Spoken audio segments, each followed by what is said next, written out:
Then you have the administrative reforms.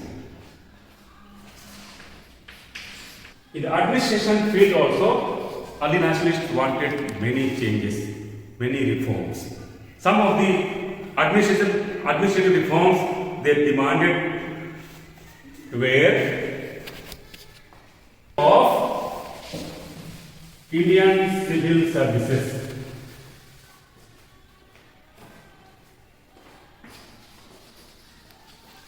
Services. What do you mean by Indianization of services? It means the Indian civil service. Those days, Indian civil service used to be one of the most important services. So the early nationalists wanted this Indian civil service should be more India friendly. That means Indian people should get better opportunities to join Indian civil service. Because those days, the Indian civil service examinations were held in London.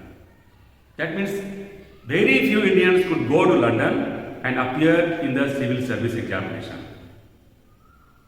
So they demanded that the Indian civil service examination should be conducted simultaneously in London as well as in India also.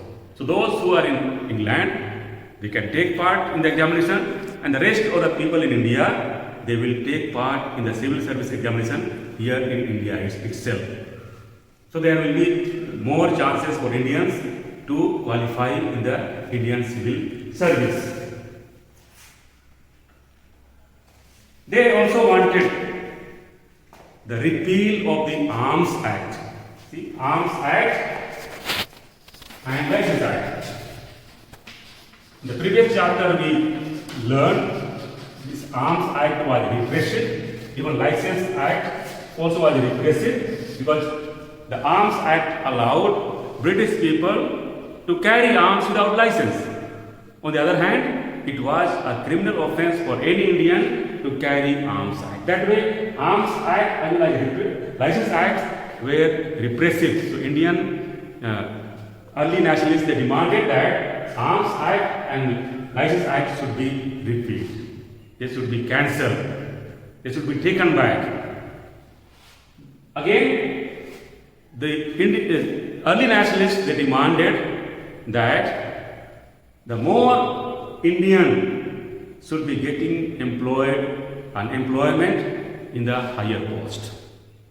So that way, in the administrative field, there were several demands.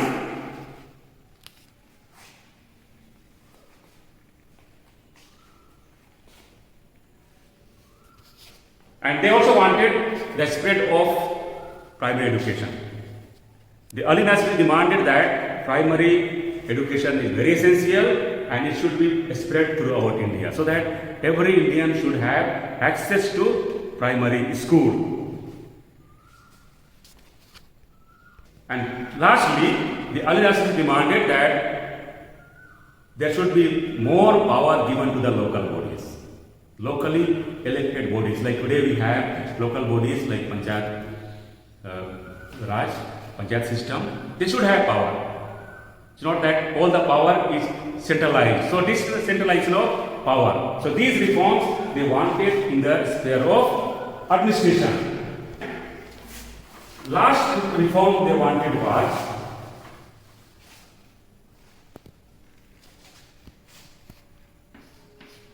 civil liberties.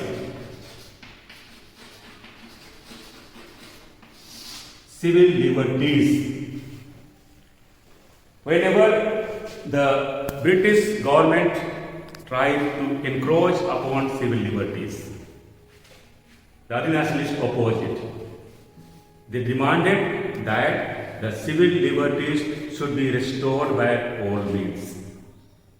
So they demanded the restoration of freedom of speech.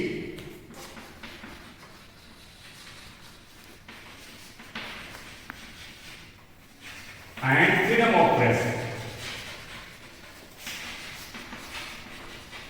Previous chapter we discussed that there was Vernacular Press Act and that vernacular language, the newspaper in vernacular language, were not allowed to publish anything that would speak against the government, that would criticize the government. So that comes under the freedom of press. So early nationalists demanded that there should be restoration of freedom of press. Just like the English newspapers are allowed, the vernacular newspapers also should be allowed to write materials that they wanted, whether it is in favor of the government or it is criticizing the government. Then they also wanted the restoration of the right to assemble.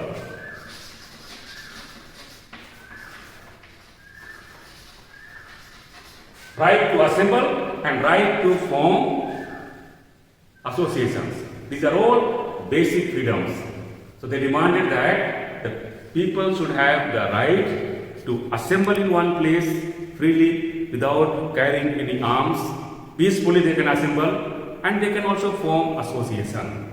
So that way they demanded the restoration of civil liberties and they demanded some of these liberties. So these were some of the demands made by the early nationalists, and to achieve their demands, their methods were as follows.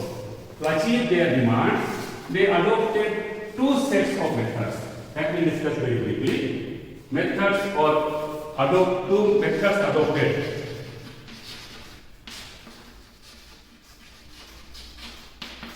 To achieve their objectives or demands.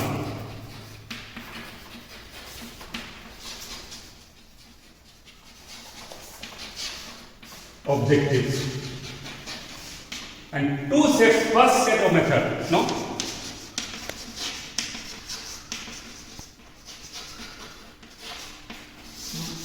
Here the first set of method, they wanted to educate Indians first in modern politics.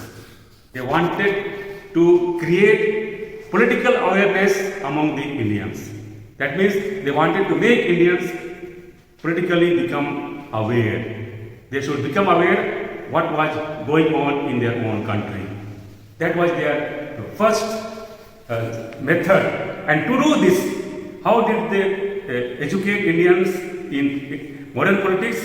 How did they create awareness, political awareness among the Indians? They did that by holding meetings.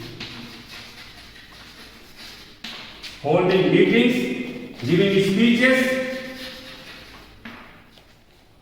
criticizing government, policies, that's it, government policies, and submitting memorandums. Once again here, they wanted to educate Indian people in modern politics, and they wanted to create political awareness among Indians by holding meetings where these leaders will give speeches. These leaders will also criticize the government policies through newspapers, so that people will read newspapers and they will become aware of the government policies. And the early nationalists would write memorandums, and that memorandum would be submitted to the government officials. So this is the first set of method, that is create awareness among Indians, make Indians politically aware. So their target group is Indians.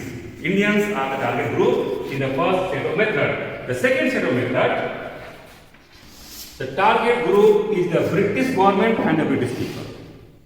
Now here they want to influence the British government, they wanted to influence the British people, so that British government will be sympathetic, British people will be sympathetic towards Indians, so that they will try to solve some of the problems of the Indians. First, for that, they wanted to influence British government, they wanted to influence the British people also. And how did they want that?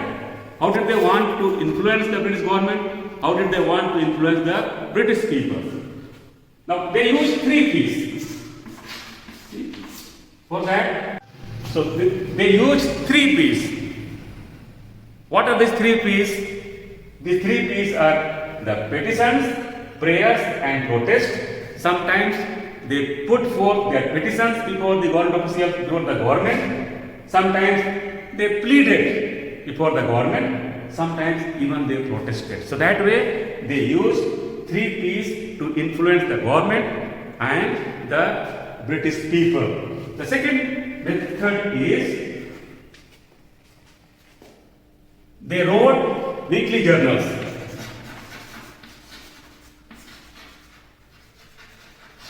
Mainly India.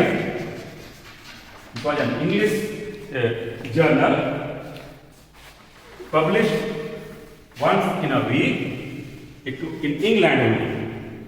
So in this weekly journal India, they published many things about India, the sufferings of Indian people, the problems of the country, and the people of England would read this journal. They would become aware of the real problems of the Indians, and probably they will try to solve the problems of India. That way, through this weekly journal, they wanted to inform the British people of the condition of Indian people here in India. And thirdly, they sent a group of delegation, the deputation of Indians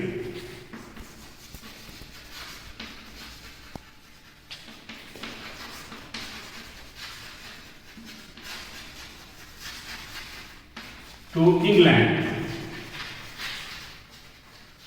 So time to time, they sent a group of Indian leaders to Indians. There they would meet the British parliamentarians. They would discuss with the British parliamentarians about the problems of India. So that way, the early nationalists wanted to influence the British government and the British people to achieve their demands, to achieve their objectives. Now briefly, some of the achievements of the early nationalists. Did the early nationalists achieve something? Few points. The achievements of the early nationalists. 3 or 4 you should know. Already we have seen that the early nationalists tried to educate the Indians in modern politics. So they educated Indians in modern politics. They aroused political consciousness among Indians. Educated or trained, you can say. Secondly, we can say they brought out the true nature of British people.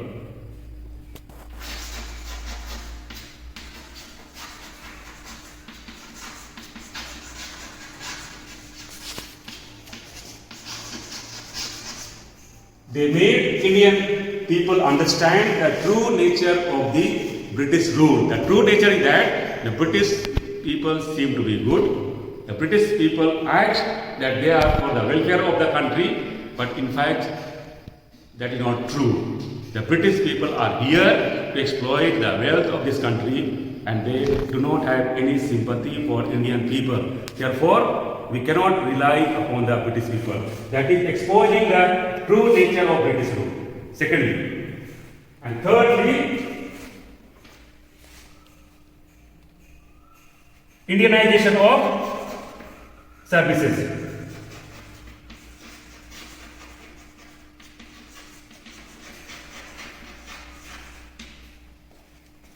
Because of their demand that the Indian National Service examination to be conducted simultaneously in England and India. This was granted. Now the ICS examinations, Indian Civil Service examinations were conducted in India and England simultaneously, and many Indians could take part in the Indian Civil Service examinations, and many even qualified. Thirdly, also you can say the repeal of India Council. Because of their demand, India Council was repealed. Because India Council Act gave provision to the British Parliament to increase the number of legislative council and legislative assemblies by nomination. So these were some of the achievements of the early nationalists, and because of their achievements, we can say that the early nationalists played very important role in the Indian national movement. And the second part, we will discuss the second phase of the Indian national movement in the next class.